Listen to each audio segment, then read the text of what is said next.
So good morning, everyone, and welcome to Black Lives on the Frontline Climate Justice Discussions. I hope that you all had a great Thanksgiving. Thank you for coming out this early in the morning.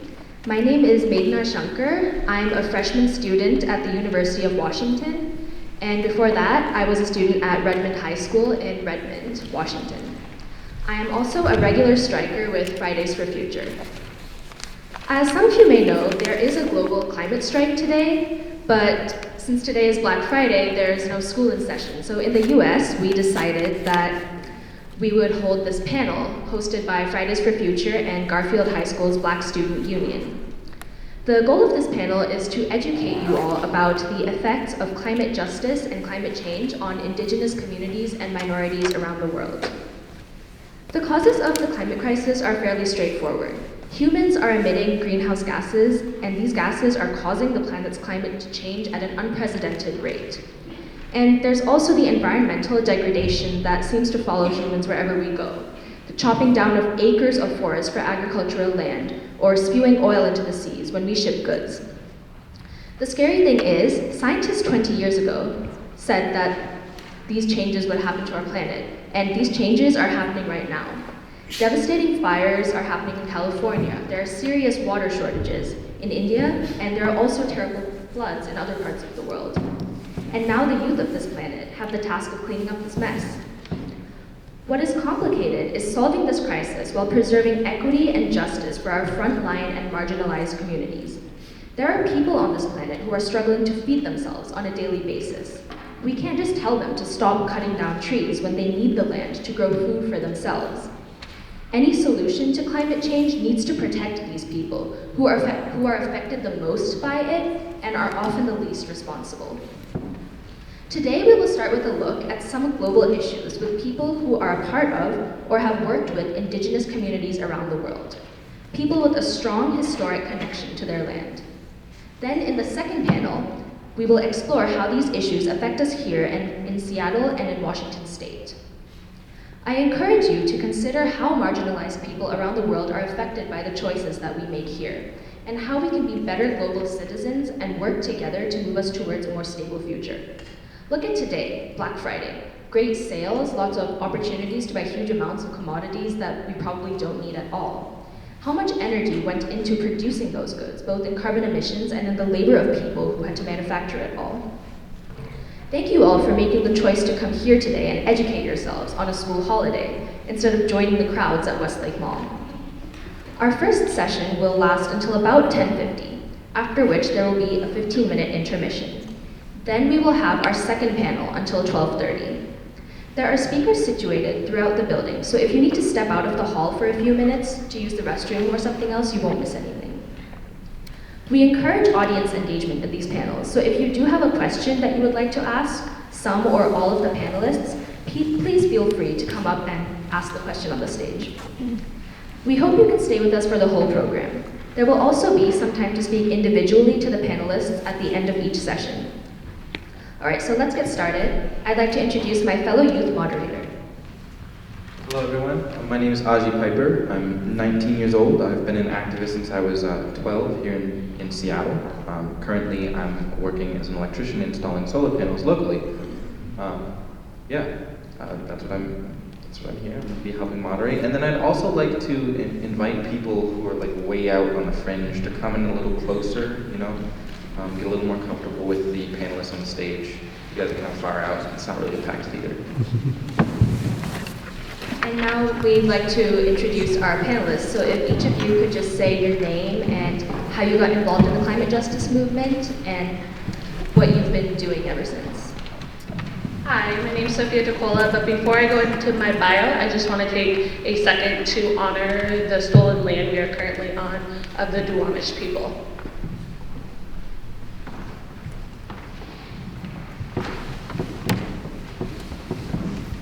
Hi, I'm Sophia. I am a sister to a well-known climate activist in the area, Sophia Tekola.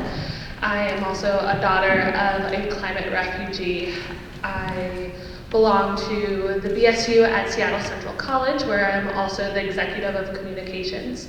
And then I work in the nonprofit sector down in Rainier Beach, focusing on refugees and immigrants and affordable housing, as well as being a sister to so many Black and brown kiddos that come after me and come before me. Hi everybody, my name is Urpi and I am from Peru. I came here in Seattle when I was 10 and I am part of the Rowan Institute. It's a nonprofit organization that's trying to get underrepresented people to have a voice and to talk about climate change and come up with some solutions. And right now I'm attending UW and I'm trying to get a bachelor's degree in environmental science. And I wanted to become an environmental scientist because there is a lot of injustices going on right now in Peru with indigenous people and with their land. And I also had a dream about climate change and how horrible it can be. So I really want to be in the front lines trying to help everybody. So thank you for coming out. Hey everyone, I'm glad you're all here. I'm Shaylon. I am an applied statistician. I work in the renewable energy industry. I'm part of 2 indigenous communities, the McNeils of Barra in Scotland, and I am my dad is from the Apashona-Wayo community in Maracaibo, Venezuela. And I got into climate justice just because I've seen what it's doing, what our settler colonial society has been doing to both my family's communities and just everywhere I've lived, and people that I know in different states and countries are all seeing the effects. And I don't think that we can solve these problems unless we look at the system that created it in the first place. Okay, thank you for inviting me here. I'm very honored to be part of this youth movement because it's the youth here that are going to make significant changes for us, and that's very clear. My name is Carol Weis. I guess I'm the elder of this panel. And I have been teaching about solar electricity for the last 25 years. I started out as a solar electrician and quickly realized that I was going to make a lot more change if I was training people. And so at this point, my organization, Remote Energy, is based here in Washington, but we do a lot of international work and working with indigenous tribes here in the US, and a lot of women's trainings to get more women into solar electricity. And so I'm glad to be here. Thank you all. So we'd like to start off with just asking you all, why is climate intersectionality important to you? And first of all, what is intersectionality and how does it relate to climate justice?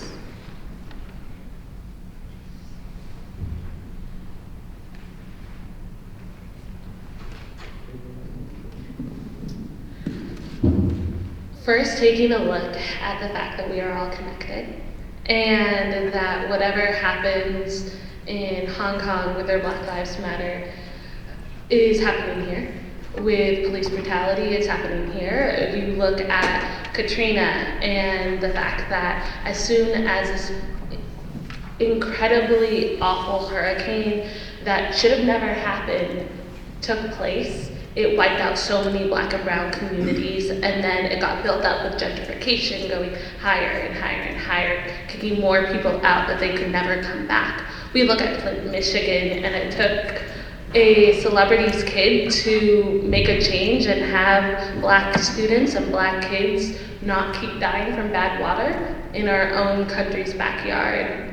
And then also looking at the fact that what is taking place in Africa, specifically in my own country of Ethiopia, with the coffee bean industry and how that is wiping out animals and it's wiping out people and it's taking so much away from so many of these communities just so people in our country can benefit from it, and it's wrong, and it's continually mass producing all the toxins in the air and the chemicals in the air. You look to Brazil and the fires taking place there, and how all the way up through Central America you could still see the smoke, you could still see just the damage it took. Intersectionality is just the fact that we are all connected, and so one person's problem is all of our problems. I have to agree with that, and I also want to take it back to my country in Peru, because right now there is a lot of genocide going on with the native people, because they live in these areas that are not civilized, and they have a lot of natural resources. So what's going on right now is they're invading their land and then they're killing them off silently, because they don't. A lot of them do not have technology, so they can't really, tape or videotape or like take a phone and call anybody. So what's going on right now is like in areas in the Andes where I'm from, there's a lot of illegal mining going on because there is a lot of gold down there. So what they're doing is they're killing off the people, and if they're not getting killed off, they're getting killed off by the mercury that's being produced by these mines. And in the Amazon part of the Peru, there's also a lot of digging for oil, and that contamination is just going through the river, and a lot of the animals that live there are dying off. And a lot of the people that are supposed to be drinking and taking showers there are not being able to do that because there's just oil there. So there's this big problem going on. And it's not only in Peru, but it's in many countries in South America that are getting contaminated, and there needs to be something to be done. Sorry. All right, do you guys want to take it? Yeah. You mentioned the mining in South America. In Venezuela and Colombia, right on the border, there is an enormous coal pit, and that has been slowly poisoning the aquifer that feeds La Guerrera, which is the Wayu territory. And that is just one example of how you can't really separate the issue of settler colonialism, the idea that land is this object, you can use it up, and then move on. That idea that land is disposable, that it's a commodity, you can't really separate that from injustices against Indigenous people because we're seen as being in the way. And you can't separate those issues from the climate extinction crisis because that's all predicated on the mindset we can all do that. Oh, we can just use up this land and move on. And as it turns out, the planet is finite. And there's also whenever I hear some phrase like pristine wilderness, my blood pressure goes up, because it's a disregard not just for the fact that there usually are people there, but a disregard for the fact that when you have a society where we're very integrated into the ecosystem, we are doing work. That it's not wilderness, like we are interacting with it, we are often doing some kind of land management to help maintain or enhance the ecosystem that's there. And the idea that something is either wilderness, natural resources, or civilization in the sense of a settler society, the idea that those are sort of the categories for relating to land is, I think, what got us into this. And so you can't talk about climate crisis without addressing the social issues that got us there. Well, I think that the question was really well answered by the other panelists, and I would just add that I think that as a society we always want to have there's this one solution, and that we want to go towards that one solution, such as solar. Oh, solar could cure everything, but it really cannot. And so I'm really happy to hear that we're talking about climate on a broader basis about how does it intersect with other issues and social issues. Thank you so much, the panelists. Another question that we could ask you is, why is addressing climate change impacts important among Black and Indigenous communities? Like, as opposed to just in general addressing climate change, why is it important to specifically focus on these communities? It affects us first. You look at where a lot of construction takes place, and they tend not to make them by the upper high white schools in Nathan Hale, they make them by Rainier Beach. You look at the schools that have higher spikes in asthma of poor control, or poor air control. And it's our Rainier Beach, it's our Aki Kurosi Middle School, it's schools in the South End. You even look at the fact that they're still in the same school district, and there are students drinking poor quality water, or the fact that we look to Africa, keeping it global, and we all hear terror stories about students walking miles and miles just to get some good drinking water. But then the fact is we see Europe, and we're not having all of those same problems. Black Lives Matter goes more than police brutality, it's climate change. For the fact that the same I can't breathe because a police is choking me out is the same I can't breathe because all the construction, all the pollution is taking my air control out.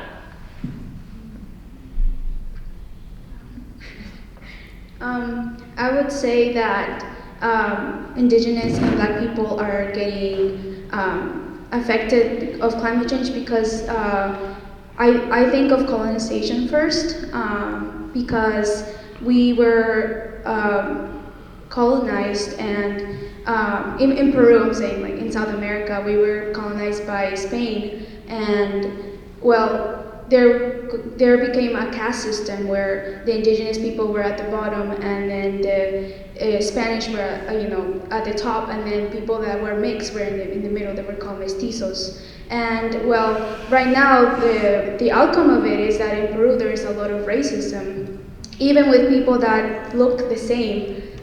They just want to be white, and it's a problem because the people that practice more cultural.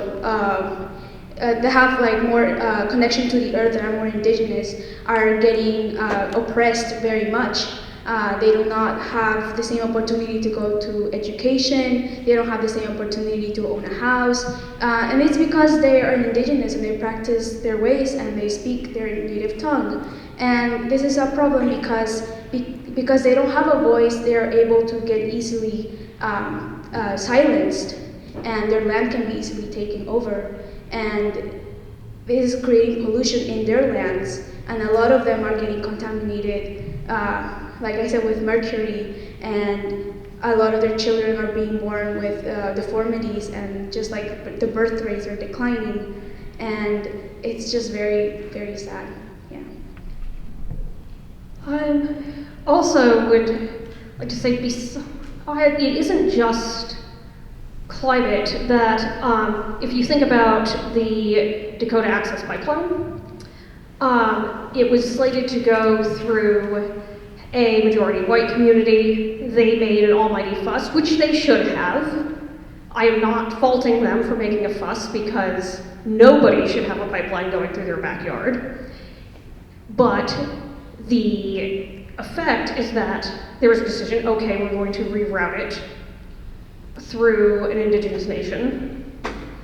And that often is something that happens, that the impacts of the fossil fuel economy, the impacts of mining and other extractive industries get physically moved away from settler communities and into Black and brown communities or other Indigenous communities. In Scotland, we get to store a radioactive waste and nuclear weapons they hang out in Glasgow, and they were deemed to, quote, too dangerous to store near people.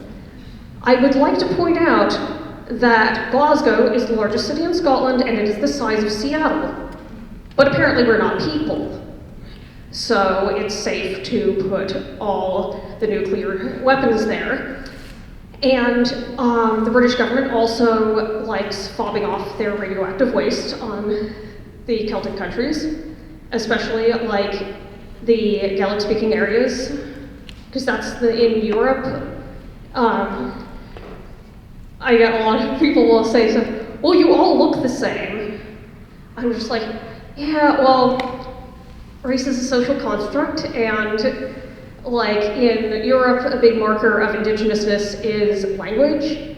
So one of the things that makes Brexit particularly terrifying is that the British government has a bunch of nuclear waste, and they're planning to gift it to my family in Barra, because once they're out of the EU, they won't have those pesky human rights laws stopping them from doing that. So it's not just that you have communities who just happen to be there and extractive industries are coming in, it's that the impacts are being very deliberately shifted out of wealthy areas, out of settler-controlled areas, into Black communities, into Indigenous communities.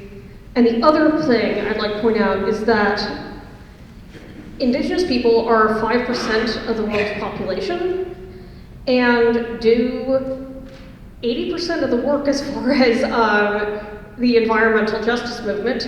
The World Bank actually crunched these numbers, and you can replicate it around the world. In Mexico, 80% of the environmental activists who have been killed are Indigenous people. And that's true in other parts of South America. And in Europe, the Celtic countries did 80% of reforestation. In what is called the UK, we've got Spain has been riding on the Basque people who met all of their who've already met all of their 2020 waste reduction, carbon reduction goals, and Spanish government hasn't done squat, but they're riding on the progress the Basque have made, and so on. You see this on every continent, that Indigenous people are essentially floating this whole system, but, you know, we need a hand here. I think, again, this is addressed really well by the other panelists, that the poor communities and also Black and brown communities are really affected by climate change because of exactly what you had said, of the locations and policies and et cetera. And so just another example of the Indigenous tribes I've been working with, the Ghost Shoots in Utah, had nuclear waste they were trying to do an above ground nuclear waste holding tank there, the pipeline, exactly. And so, you know, I think that a lot of Indigenous tribes today are saying, we're gonna take that back and we're gonna change the paradigm. We've always been centered around the sun, and that has been part of our traditions, and so we're going to change the way we get our energy access. Yes, like what you've spoken about, it seems that governments around the world have really like systemic marginalization, especially of Indigenous and Black and brown communities. And I was wondering, and Carol, you might be able to speak more to this because you've traveled to many different countries, but what other communities in countries are sidelined and marginalized? Like in addition to the Indigenous communities, are there social and people of different social and economic status who are also affected in similar ways?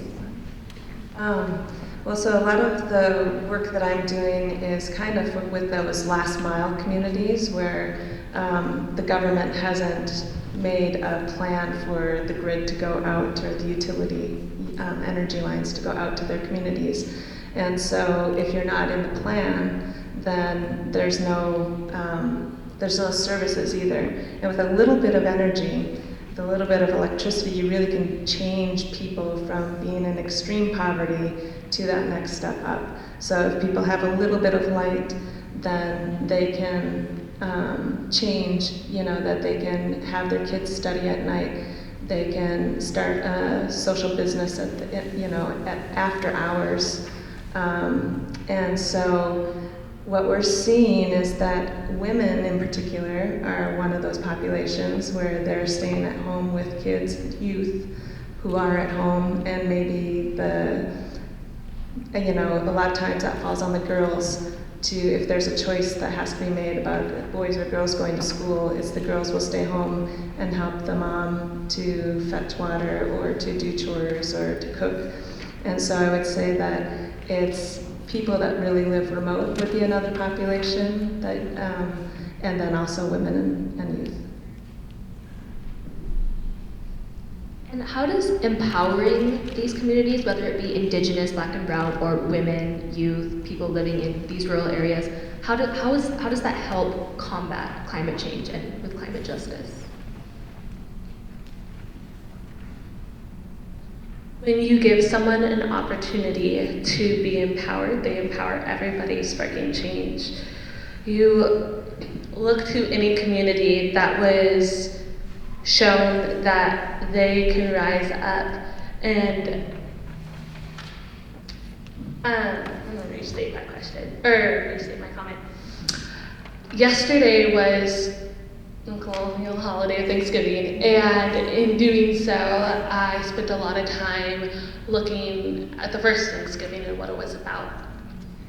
And in the beginning, a lot of Indigenous people were in the front lines of showing settlers how to work and how to do their crops, and they had fought any settlers out, and it wasn't until a big chickenpox, measles outbreak, flu took everybody out, and thus a lot of more colonialization happened. But beforehand, the natives had such a big upper hand because they knew the terrain. The animals listened to them, and this was their land. In giving people the access to solar energy, to giving people an access to electricity of any sort, or running water, it isn't just a hand up, but it's giving back what was stolen. It's giving the fact that these resources were ours. You look back in Africa and blood diamonds and how those resources were stripped away. It's not just like, oh, I feel bad for you, I'm gonna give this back. It's like, hey, I stole this from you and my mom taught me not to steal. So it's my turn to step away from all these things that I've been taking and give them back, so we can truly move in a world continually together. When people get what was stolen from them, a piece of them returns. And so I think back into, I'm actually about to leave, back to some Ethiopia, to some villages my dad lived in for a little bit before he became a refugee. And looking at the solar energy and what it is like to put a flashlight in a kid's hand that you can round up, so if they need to go somewhere, it's safer because the light's on and they see who's there, they see what animals there, and all of these different things. And it is so important that we are giving back what was stolen. I think it's important to empower young girls and women because we've lived in patriarchy for such a long time, and we have not been given the same chances as males have. But now I think that there needs to be, that addressed, and that has to be changed, because I think women have a lot to give, a lot of insight and a lot of knowledge that we have been silenced to not, say. I know that indigenous tribes here in America were matriarch, like they were run by matriarchy. So whenever the mother would die, the land would be given to the daughters. So I think that here in this continent, we had different ways of raising our young, and also just sorry, let me go a little back. Okay, so we were raised in different ways that maybe in Europe we were raised, or you guys were raised, or sorry, I'm getting a little nervous.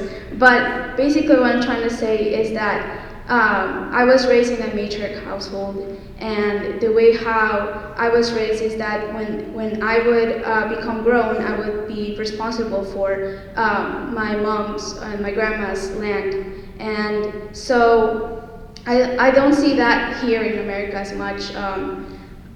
And also in other parts of Peru, it's different as well. There's been a lot of machismo, which is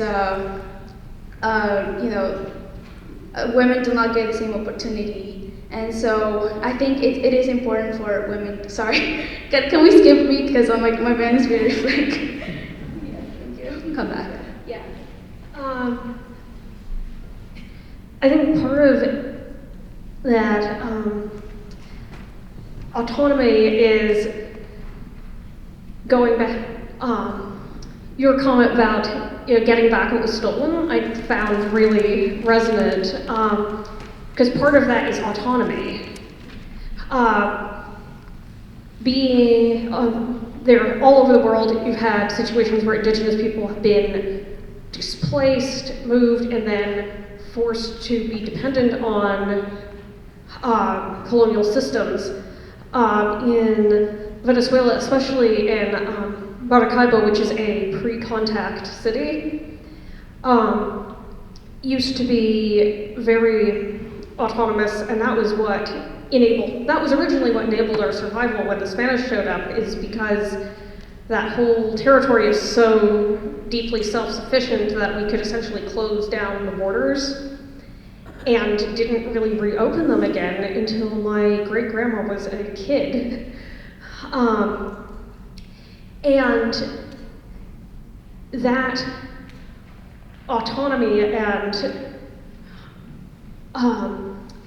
changed that once the city of Maracaibo became part of Venezuela, we got onto the power grid.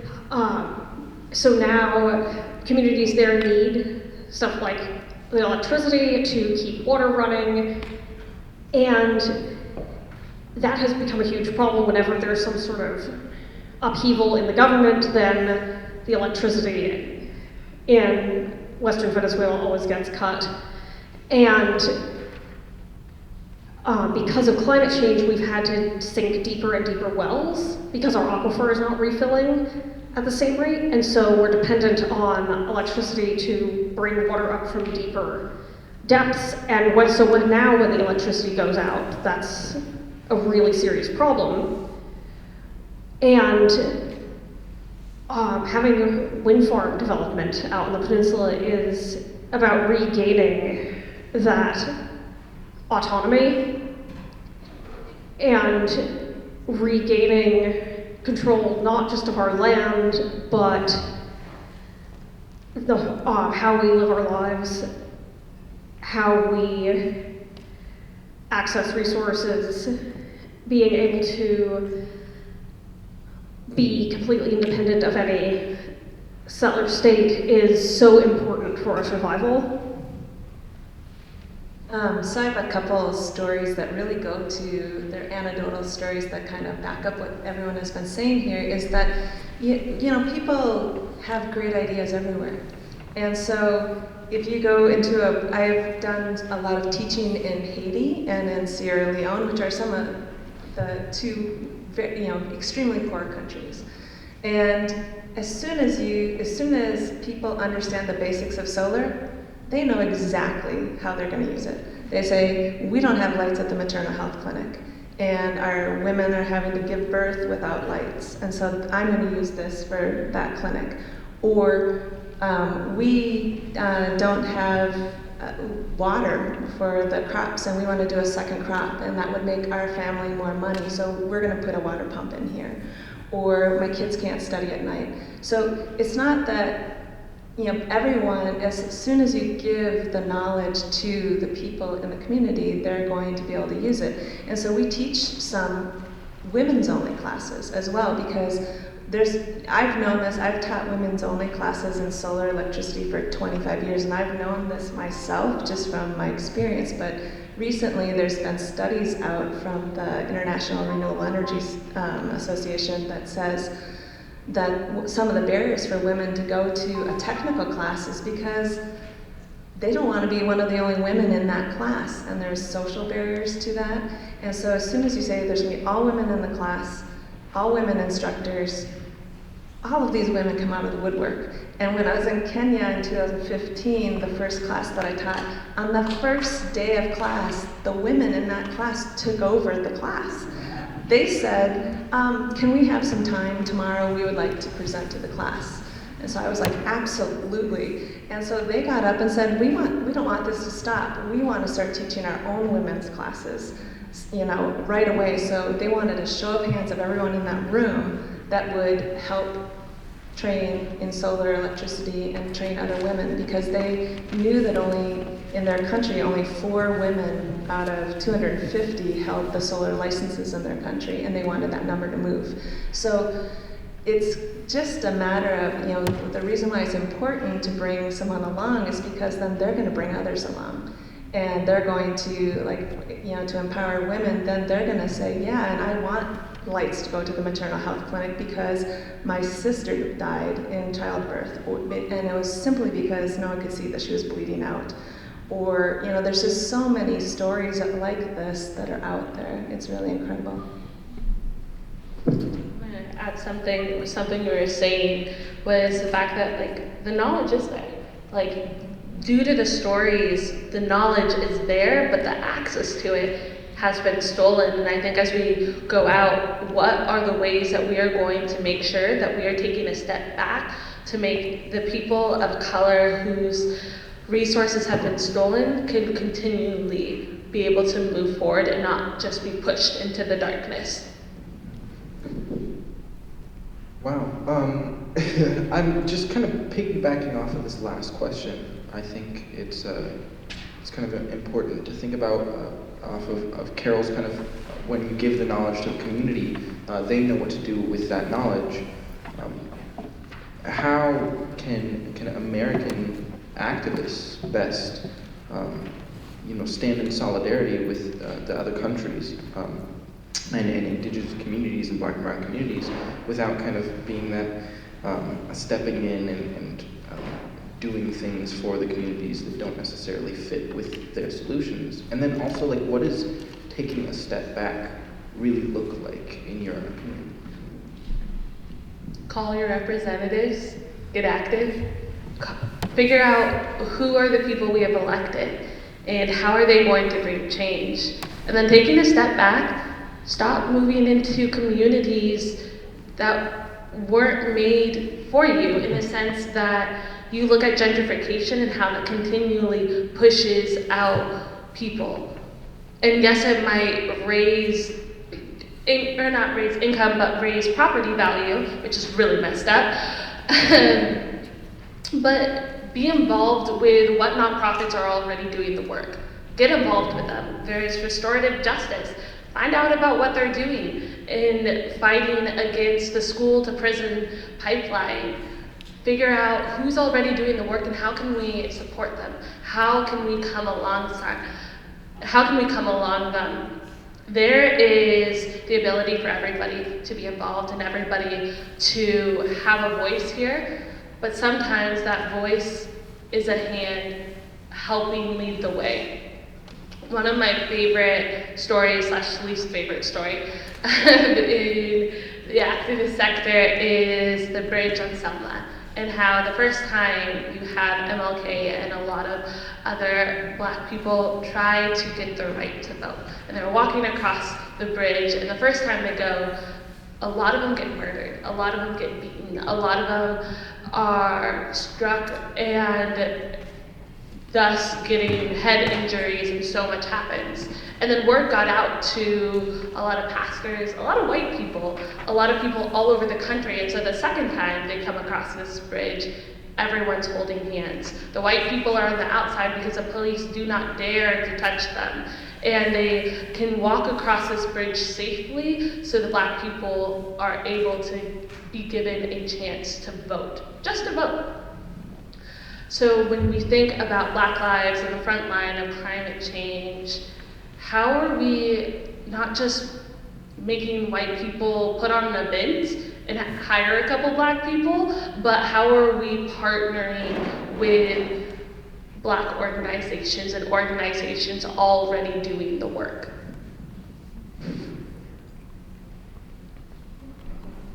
I'll say one thing. That it's something that I really think about a lot, actually, because when I started teaching women's classes, I was very aware that it was almost all men in the classes, and so I have that I can respect that as I'm going into other communities, whether it's an Indigenous community or a Black community, that I need to be as sensitive as the men who supported me to teach women's only classes. So for instance, when we go to Pine Ridge in South Dakota, we actually this last year did a Train the Trainers program where there were 8 trainers from different tribes in the Plains area that became solar instructors. And so I think that that's the way that I've figured it out in my world, is to say I need to be really sensitive to that there's local people from that community or that region that they're going to become the head trainers, and so how can I support them in that way? I think one of the pieces, and this sort of builds off the Selma story, is that people tend to listen to information more readily when it comes from someone that they see as being like them. You know, you're a member of their religion, ethnicity, gender, whatever, that you have something in common, and it is sometimes frustrating to watch an ally reiterate some information about Indigenous people, and suddenly, you know, people are getting it and listening when you've already said this, and it went in one ear and out the other. That can be really frustrating, but at the same time, if you're an ally, especially a settler ally, you can do a lot of that 101 level education.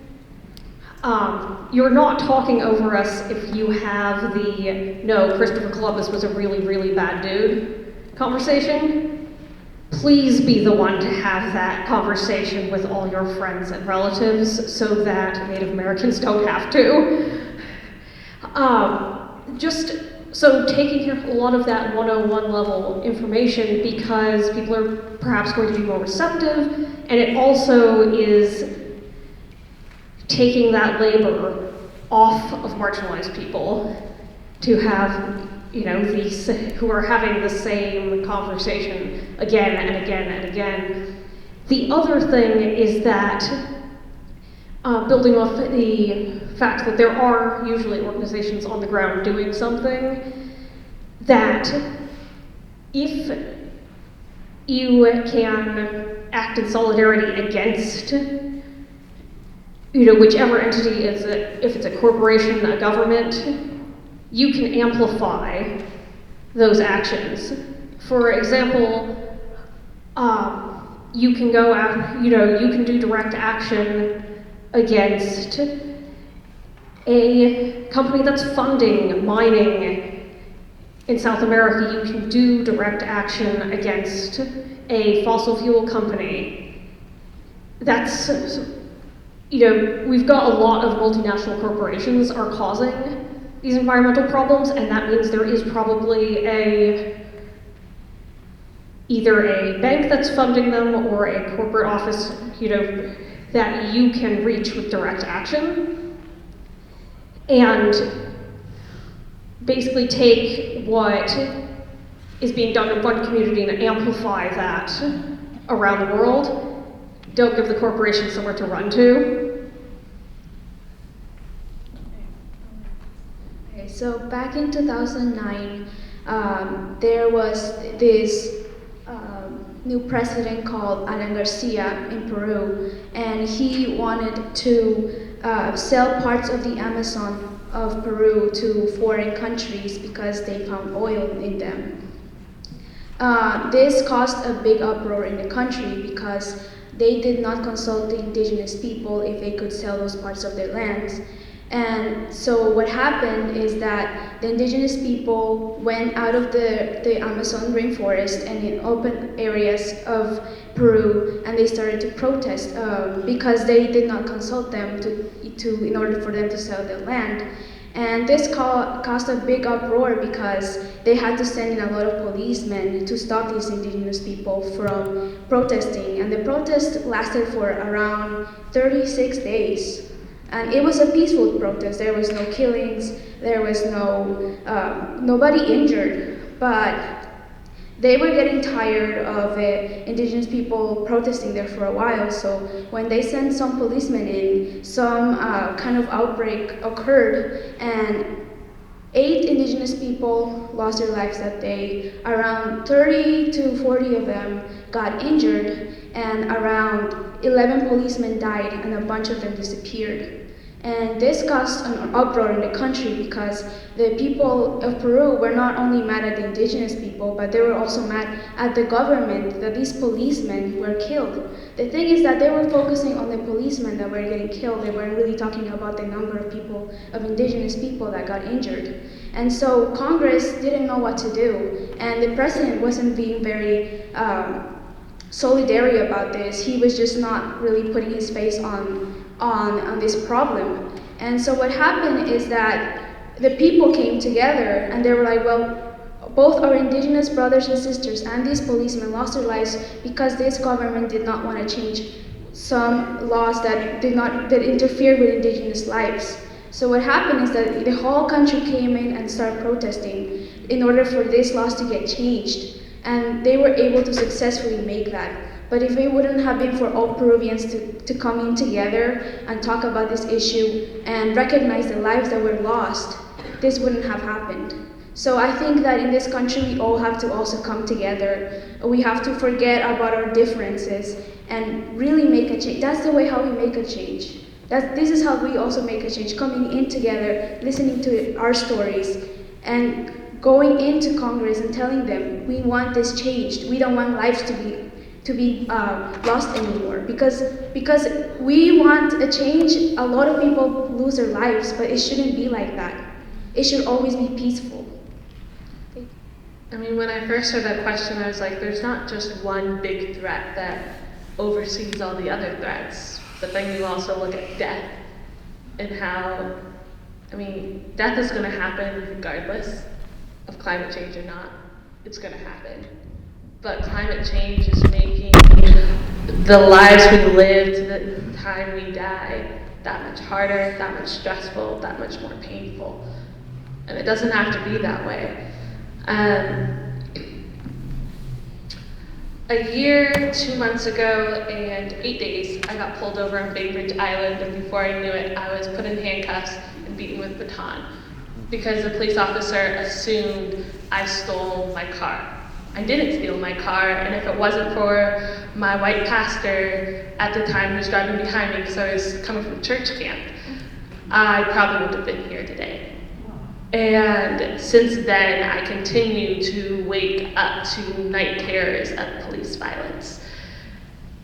And it's not just the fact that living in America now that we are in this constant threat, or not just now, hello slavery, we've been in a constant threat of death, of someone taking our humanness away. And when you look at Black and brown people, when you look at Indigenous people, when you look at Black Lives Matter, it's the fact that you are taking our humanness away. When you look at slavery and how it was, the way they said yes to slavery was, oh, Black people aren't humans. Before Black people were slaves, Indigenous communities were not humans. They were monkeys, they were primates.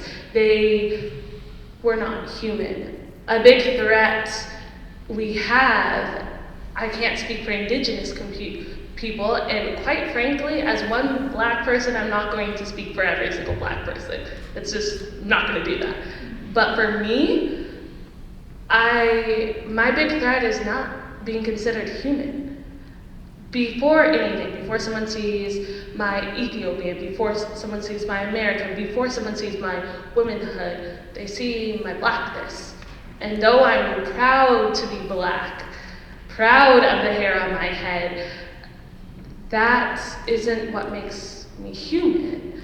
There are so many aspects of what makes me human, but the society we live in doesn't care about those things because the threat on my life is the fact that I am not seen human.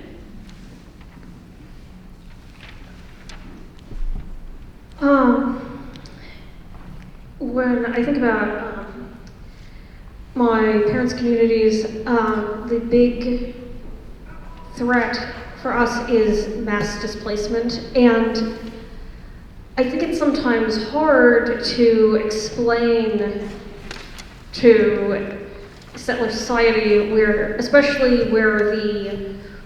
in the United States, where this whole nation of immigrants narrative gets pushed so intensely, that the understanding that Indigenous societies are deeply, deeply entwined with the land that we live in, and even if you are sort of part of a diaspora population, it's still, that core thing is that you come from a place. There's this homeland, and that's, your ancestors are part of the soil and part of the plants, and that's central to your way of being. And the idea of permanently losing that because of sea level rise, I mean, we're looking at Barra in Scotland as an island, and that could be underwater. And parts of South America and Western Venezuela are drying up.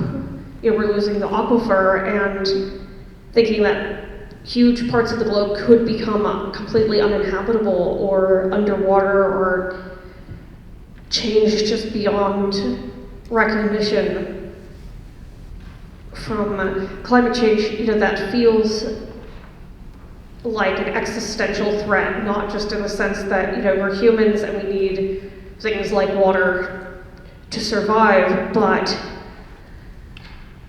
the idea of permanently severing that connection to our homeland and feeling like that's gone forever and you can't go back that's a horrifying existential threat to our culture and sense of self.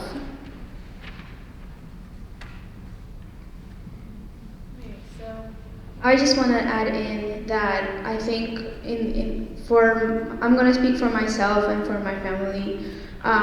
Some of the ways that climate change is threatening our lives is the way how we live. A lot of places in Peru are getting contaminated, and a lot of people are dying. But not only are people dying, a lot of animals and plants are dying off. And where else are we gonna go? Because this is our home. This is where we live. This is one of the biggest threats that we have. And that's what a lot of the government in Peru doesn't get. They think that the natural resources of Peru is of the whole country, But what they don't get is that the people that live by those natural resources that are going to get impacted the most.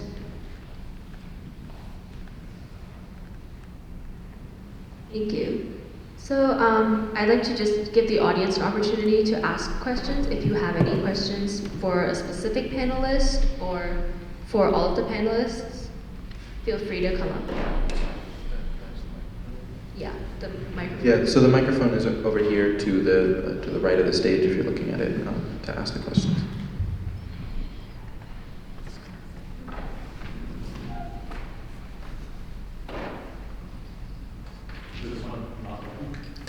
I didn't even realize there was one on the other side. You can probably ask it.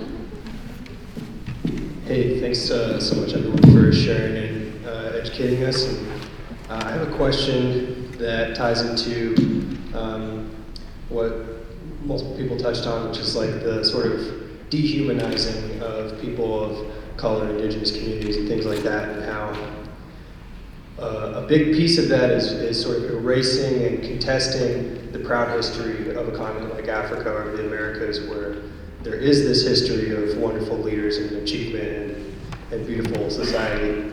And today that continues where there are some autonomous indigenous communities like that come to mind, like the Zapatistas region in Chiapas and the Rojava commune. And I'm wondering, like, because that's so heavily suppressed, it took me so long to even find out about those. Are there other autonomous regions we should know about? Are there other autonomous movements? Or even to poke a little further back into history, like a big central part of the Black Panthers was like community resilience and autonomy. Like, what can we learn from communities that do exist now that maybe we don't know about, or ones that are in our recent past?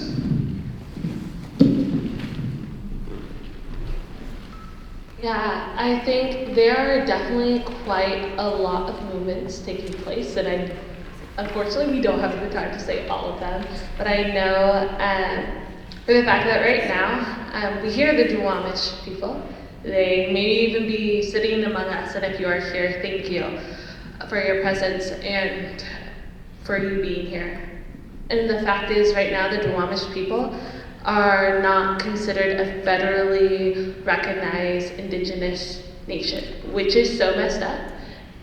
The leader of the Amish people have tried to meet with Mayor Jenny Durkin, and she declined. So that's also really messed up, because if you're not being federally recognized, it means you do not get all the things that come, which is not a lot, mind you, but you might not get access to scholarships, you might get access to land. There's so many different things that, because they are too small, and if we realize why they're too small, it's because colonizers murdered them or killed them with their diseases. And so understanding that right now the Amish people are fighting for the land that we are currently cohabitating on, because they are not federally recognized, but they are still, they are people here who should be honored and should be given way more. Like, look at how we messed up their land, and they have continually to take care of it, even in the midst of our destruction towards it, as well as there has been so much fight with DACA in our dreamers, and so getting involved with that is definitely something that's super big, as well as, I don't want to butcher the name, so I'm not going to say the Spanish version of it, but it's called No More Water. I think it's No Mas Muertes, but could totally be wrong. And down in Arizona, there is this whole entire land mass where a lot of people may be coming for refuge, and it has, you can follow them on Instagram and their story of what they're doing, and you can actually go out there and continue to put water in places or clean up water, so people who are trying to escape to freedom and escape from oppression or whatever the reason may be cannot die along the way. And so there's different things like that, but I also encourage you to go do the research and Google. It's a good place to start. You can even talk to Siri of like, what are the activist groups in my area? And get involved that way. There's a lot out there, so I encourage you to look into it. So if you were asking about autonomous communities, I want to say a few words. So the Wayu Nation, actually, like, we're interesting. We're split between Venezuela and Colombia. The border just goes through the center. And we have never had a central government. There are matriarchal clans, and we do like consensus decision making, sort of if you're an activist and you've encountered the spokes council model, we sort of do that. But we have, up until Maduro just decided to take a giant crap over of all the progress that had been made, there's been a long-standing understanding that the Wayu government is an independent government and has a government-to-government relationship with the Republic of Venezuela.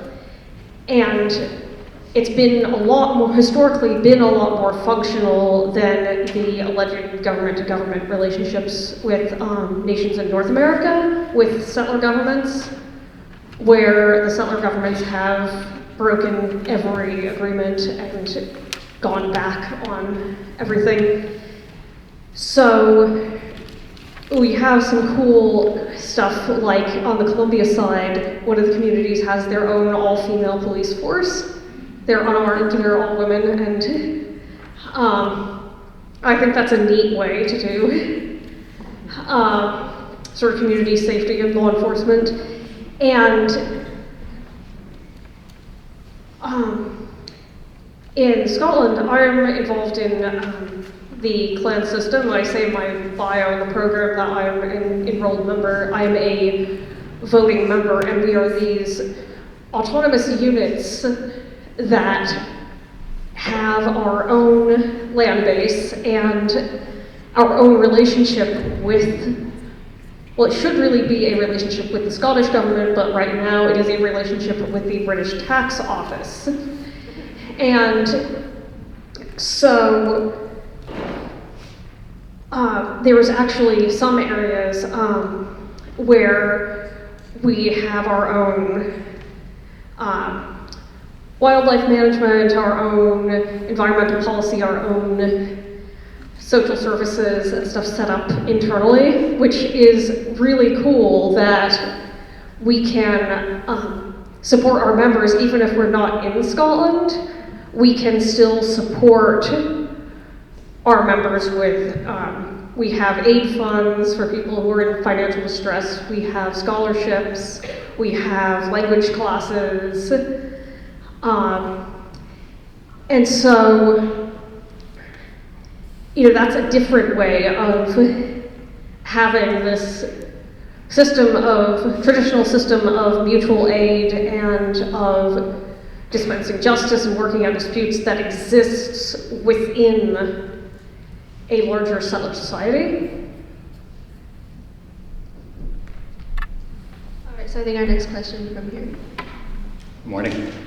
My name is Jonathan Tong, and I'm a public high school biology teacher in that Midland School District. My question is for anybody on the panel, and you're welcome to defer answering it if this is more appropriate for the second session. But I was wondering if you have any suggestions how to help high school age students, college age students, and schools in our area to connect and work with each other and build the kind of partnerships that you've been talking about, doing this kind of intersectional climate activism. If Siri isn't able to help me. Well, thank you also for your work. Teaching is not an easy task and not on an easy budget, so thank you. So where I'm from is not like where I live now in Rainier Beach. I actually grew up in Maple Valley, so So if any of you guys know about Maple Valley, very, very different childhood. But I know something that I started working with the communities. I live in Rainier Beach and in Maple Valley, where they need to wake up a lot, is having clubs and having programs where you have different high schools coming together and meeting, as well as look at who you're bringing to speak to the school and making sure that not the same white man is speaking at all the assemblies. I know last year I went to go speak at my old high school, and then I realized that I was the first Black woman who's ever spoken there, which is insane. But that's definitely what the demographic in Lower King County is.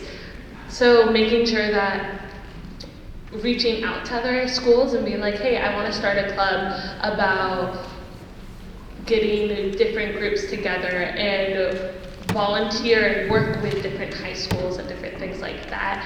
I don't know what school district you are in. What school district are you in? Edmonds. Edmonds, okay. Yes, and so I definitely don't know the demographics up there. I know it's super white, but I don't know more than that. But looking at what are the groups that are different than your school, and how can we bring those groups together, whether it's a field trip, whether it's once a year or once a quarter or semester, of having different events that brings all the schools together to start making those relationships. I have another thing to add, is that I teach adults in the technical trade colleges level. So instead of becoming an electrician, you're becoming a solar electrician. But I have Remote Energy also trains for this group called We Share Solar, and it's a little solar suitcase. And so I've done some teacher trainings for middle school and high school teachers to bring this into their STEM courses, so into their science, math, technology courses. And they give, with these solar suitcases, it's a hands-on project, so the students actually build the small DC system with lights, but they also then donate that to another country, where that group of women that I was talking about that are just this powerhouse in Kenya, they're actually installing those systems in Kenya on schools that don't have lights. So how they do this program is that the schools in the US build it, they write letters to the students, they take photos, they send them within the school year, and they have an energy poverty piece as well, which I really think is crucial for kids in the US to understand what most of the world is dealing with as far as energy. And then they give this whole curriculum of how solar works, et cetera. So the teacher can either make it a one-week program, or they can make it a year-long program. That goes along with social science and whatever. But in Kenya, then they install it, and then the students and the teachers there get the curriculum. And so the students there learn about solar, and then they take photos and send it back to the kids in the US. And so then there's also this interaction that's happening in our world, where there's so much polarization happening, and of people from different areas of the world, different economics of the world. And so I think that so far it's not happening in Washington State. So they've done this in California and in North Carolina and Minnesota as their pilots, but I think it would be really cool if it came here in some way, because it's kind of a Passover, they're trying to empower the teachers as much as possible. And also something else to add on is, look at what your students are reading. Are they reading about the same people with the same white skin, blonde hair, black hair, complexion? What are they learning about? Are they learning about the scientists over in Africa? Are they learning about how philosophy came out of Egypt? Where are they getting their facts from? And then also changing how you teach it. I know I run a summer program focusing a lot on Black youth, and specifically Black youth in Rainier Beach as well as refugee and immigrants from East Africa. And so when I was looking at their English, I was seeing that, well, one, English is not their first, second, or third language. And so finding a way to make it more palatable to them. So when they're reading about Jerome, they're reading about Kwame, and the same thing when they're looking at their math classes or their science classes, and even the curriculum has changed to shift it to look like them, because just like you were saying earlier, we learn best when we are seeing ourselves in what we are hearing. So if our teacher doesn't look like us, at least our curriculum looks like us. And just to build on like what you just said, there's so much.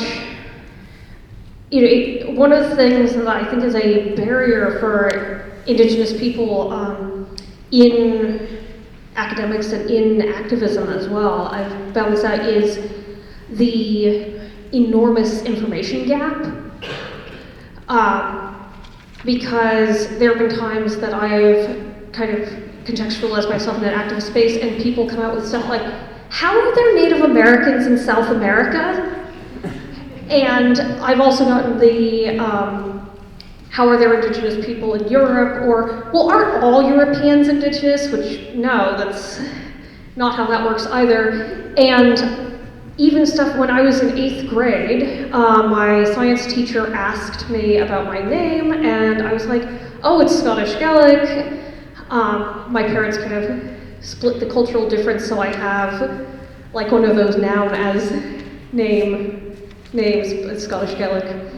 And my science teacher then informed me that my people and language were extinct.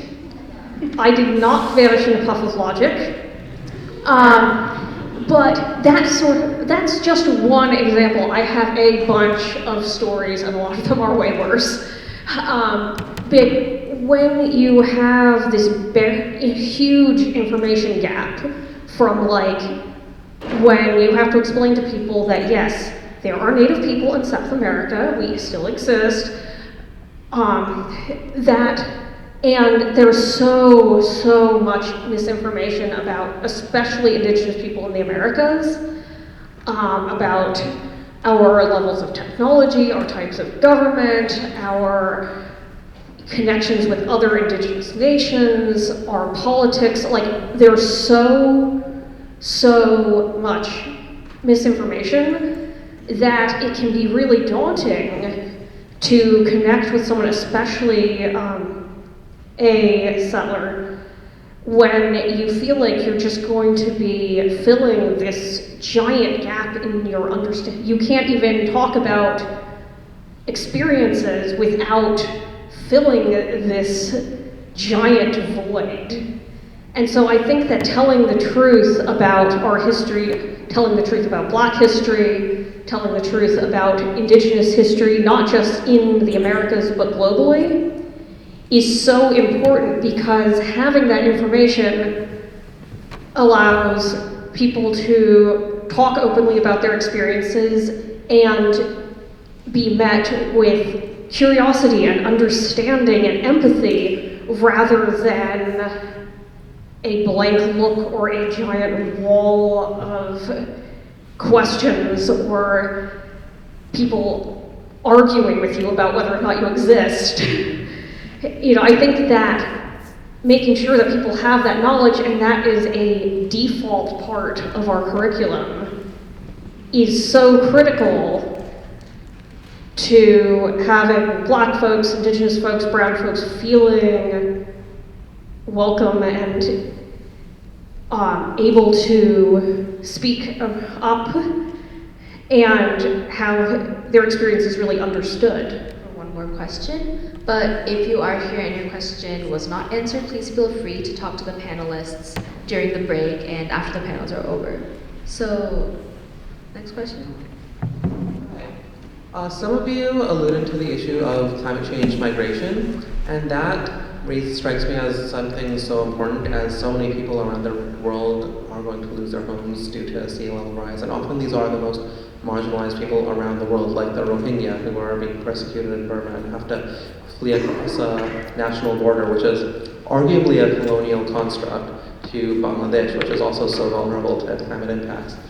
So what should we do here in this continent and as a global community to protect some of these most marginalized people around the world from the horrors of climate change and as they need to migrate?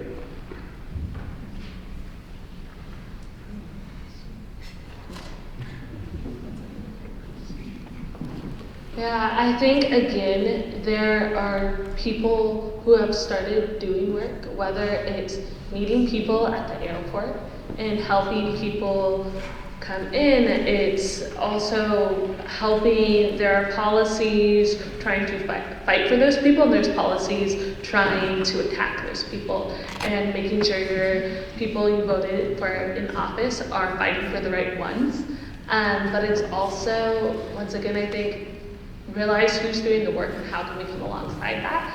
I know that I always mess up on the name, but I believe it's either World Relief or World Vision, one of them. But they have started programs where they will meet people in the airport of our refugees coming in and help start, and they are not the only ones, mind you, because I don't know which one it is, you've got to do the work and Google it. But making sure of helping people come in and what is it like now that they're in a new place, which mind you, no one wants to leave their home or their country, like at all. It's because they have to. Because sometimes when people are fighting over resources and climate and stealing and pushing people out, people are running for their lives. And so being aware of who are the people already put in place who are trying to fight for these people and how can we come alongside that? So I'm terrible at answering questions like this because I think that's the part about climate change that makes me feel scared inside and think I don't have the solutions because it's such a big question. So whenever I feel that way, I end up going, okay, I'm going to work harder at what I'm doing because I have this piece of the puzzle for climate change, and I have to know that everyone in this room has a different piece. And if I can't solve, this one thing, what is it in my life that I can do to make the climate crisis, better from my perspective, and then add on to things, because I think that sometimes when issues get so big that people feel like they can't do anything because they don't know how to solve that one question, they don't think through their own life and say, well, what do I do on a day-to-day basis? How am I traveling? What kind of transport am I using? Does my house need more efficiency? Could I put solar up? Could I get my school to bring in solar curriculum so that we're ready in 5 years from now, and we already know how to do this? Can I advocate for something in, some policy in the government? And so I just think that, so I don't have the answer to your question, but that's how I think about it, is that's why I'm excited to be part of a bigger group like this, because I think we all have a piece of that puzzle.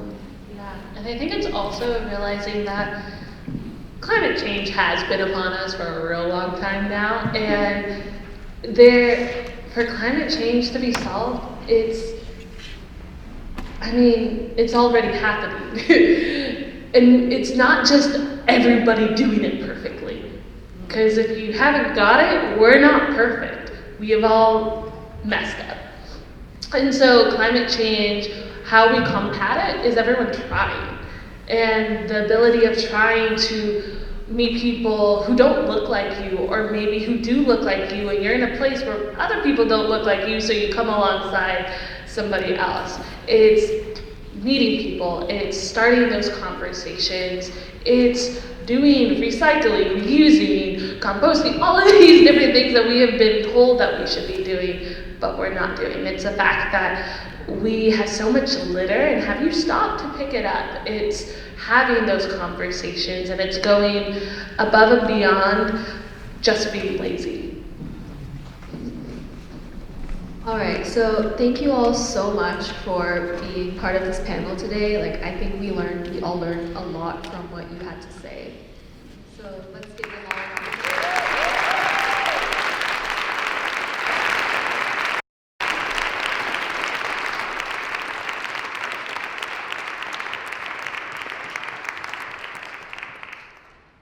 And now we'll be taking a 15-minute break, so be back here by 11:10, and the next panel will start on local issues within Seattle and Washington State.